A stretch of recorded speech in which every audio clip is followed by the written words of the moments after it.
Praise the lord. దేవునికి మహిమ కలుగునుగాక. అందరు బాగున్నారా? ఈ దినం దేవుని వాగ్దానం, విశ్వాసం ఉంచువాడు కదల్చబడడు. యెషయా గ్రంథం 28వ అధ్యాయం 16వ వచనం.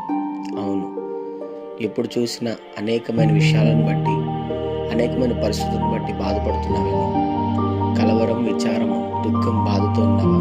ఈరోజు నా దేవుడు అంటున్నాడు, నువ్వు విశ్వసిస్తుంది సర్వశక్తి కలిగిన దేవుడి యందు, మనుషుల యందు కాదు. కాబట్టి ఆయన మీద నమ్మిక ఉంచు. ఆయన నీకు తోడై ఉన్నాడు. బాధపడద్దు. నీ సమస్త బాధ, నీ కలవరం ఆయన మీద వేయి. ఆయన నీకు మార్గం చూపించి ఖచ్చితంగా నిన్ను ఆశీర్వదిస్తాడు. చిన్నమాట ప్రార్థన. ప్రేమ కనికరం గల మా తండ్రి, నీకు వందనాలు.